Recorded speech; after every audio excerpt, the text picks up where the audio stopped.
Well, I am so glad to be back here with you today. It's really nice to be here and see everyone again. Oops. I think I lost the little piece on it.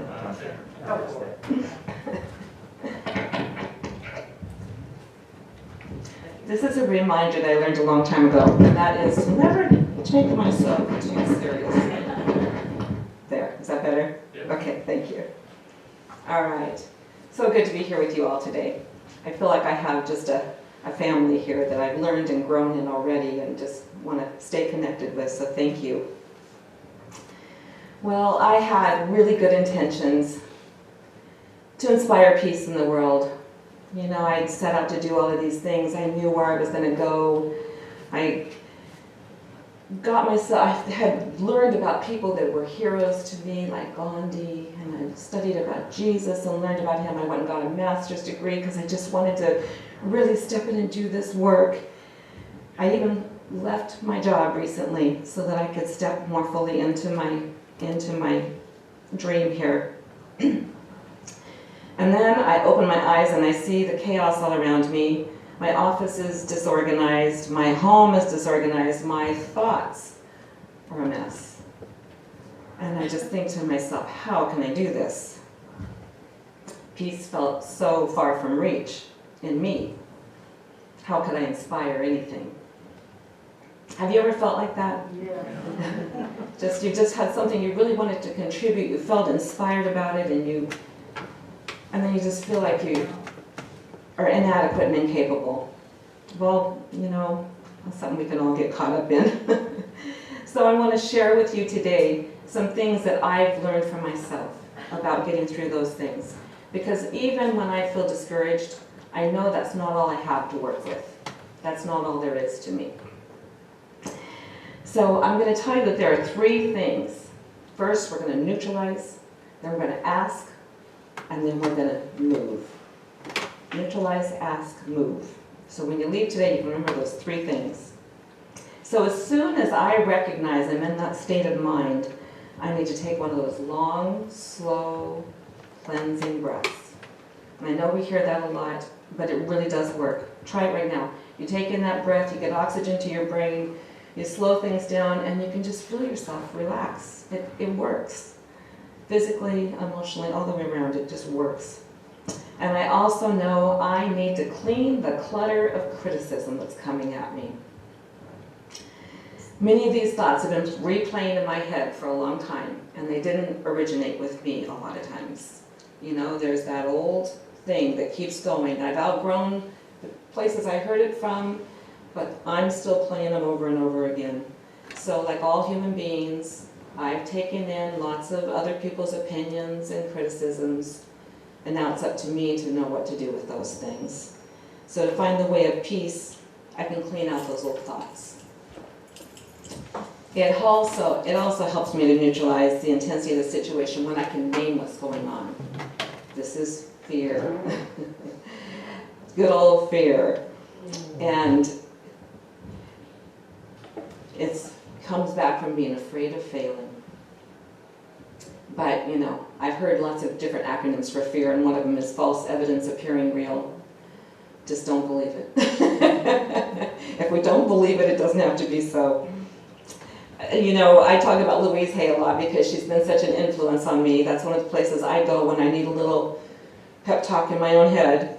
And in her book, You Can Heal Your Life, she writes that the first thing we have to do is love and accept ourselves. And, you know, she says that all of us are walking around feeling like we're not enough. It's those old messages that have been given to us for all these years that we're just not enough. But it is not true. The truth is we always are enough. How could we not be when we just proclaimed that statement? You know, there is only one God. We are one with that God. We're always enough. In fact, we are the expression of God. So that light is shining through us. And so it really helps for us to cooperate with that, step up and let it happen. So this can be so difficult because it's not the way most people around us understand it and practice it. You know, that race consciousness where the bigger group is kind of on a tread of thinking the same things over again, acting the same things. So that's why it's so important not to follow that, to step up when we have something to contribute, to really believe in ourselves and do it. Louise said that no matter what the problem is that people would come to work with on her, the only work really was to learn to love and accept ourselves. So that's one that I come back to for my own self, to clear that whole thing out. This is all part of that neutralizing. And unconditional acceptance is another step. I read this out of Pema Chodron's book, Taking the Leap, and I just thought it was such a great little piece, and if any of you have read her, she always has something wonderful to share.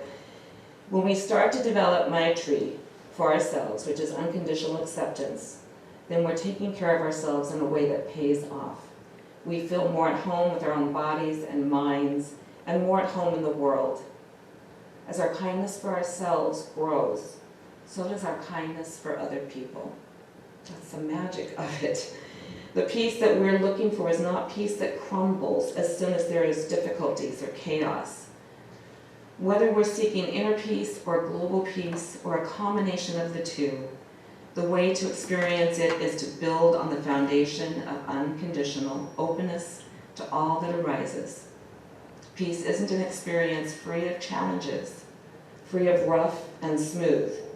It's an experience that's expansive enough to include all that arises without feeling threatened. Wow, that's pretty powerful.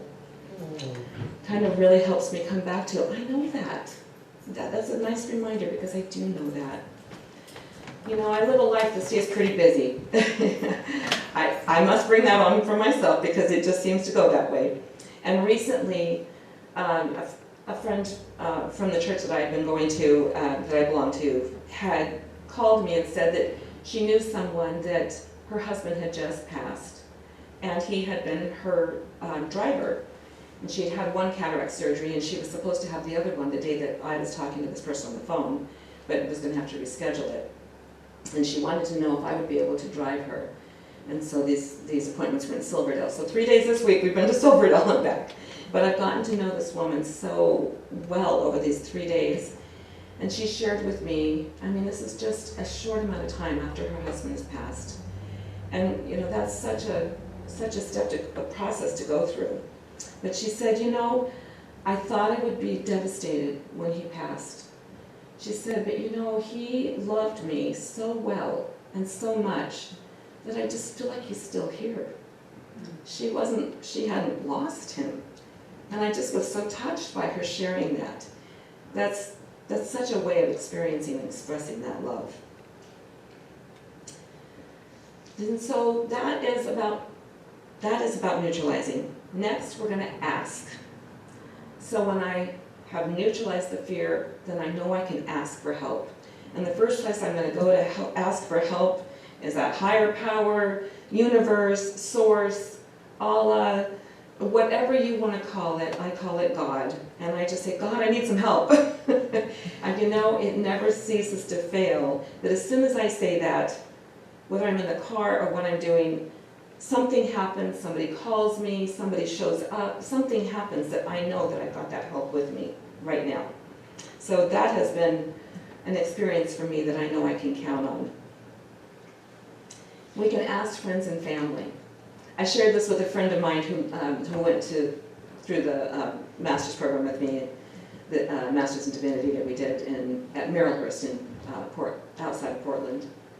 Oh, there's a few of us that have been there.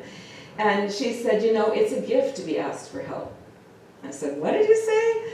That hadn't been how I thought about that.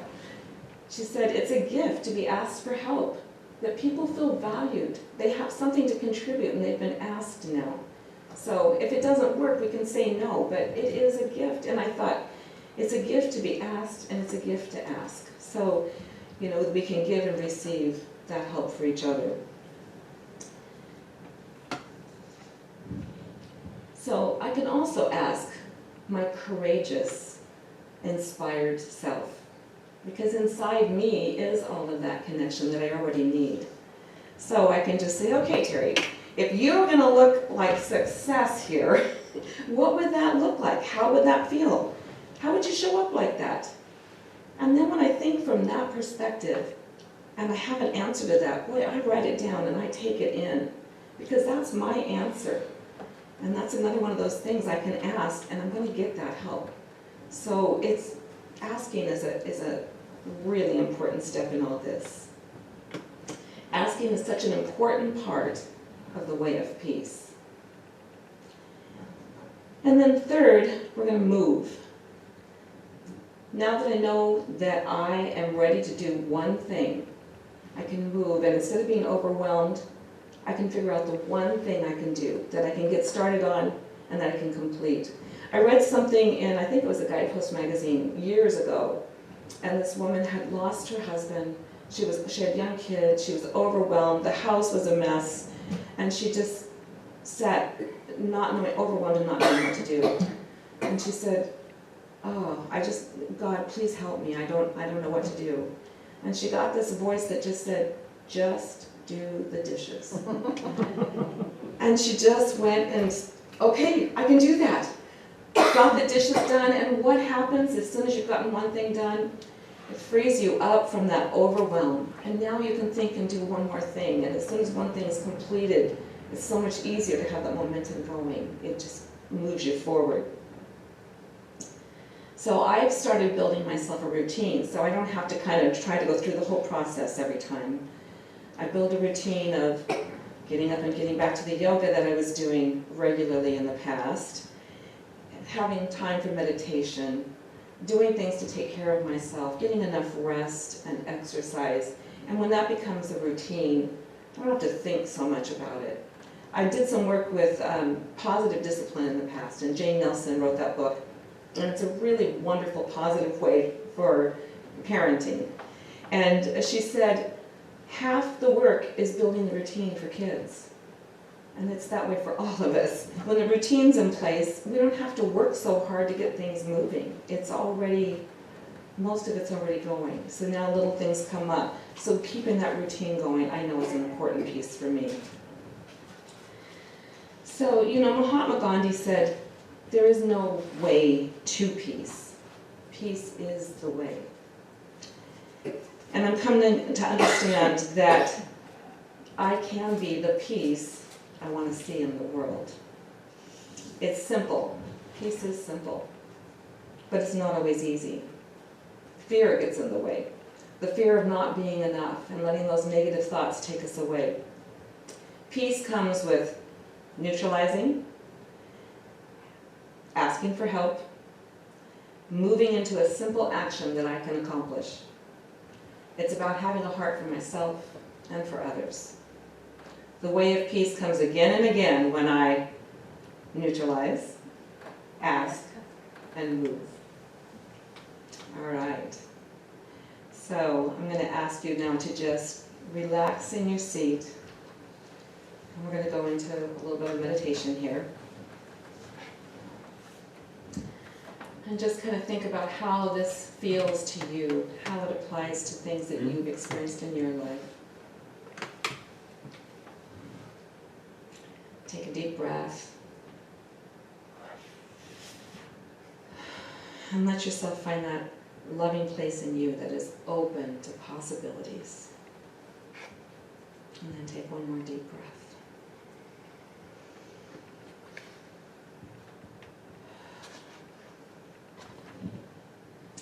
Today, I am open to see my good. I'm open to let go of everything else. Love is all around me and through me. I am one with that love. And now I act with love. I start with love for myself. I start with love for myself. I let myself feel all the love that overflows everywhere in the universe. And then I feel so loved that I send it out. I send it generously until I feel peace welling up inside me. And then I let that peace flow through me to everyone around me. peace, like a river, is here and now. I can imagine everyone I love filled with peace. And still, it continues to flow. Now I can imagine people in my community filled with peace. And there's more peace still. I imagine the whole Northwest filled with peace. And now I feel that momentum of peace building. It moves in me and through me and continues to increase.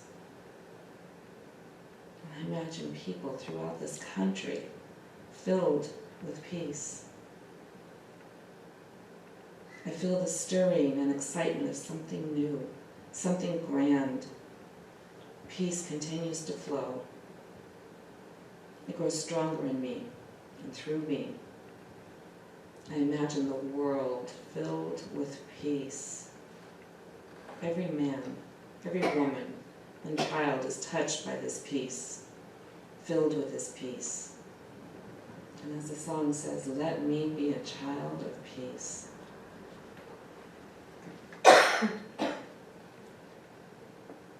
The way of peace is here, now, in this very moment. God is peace. God is love. I am one with God. Thank you, God.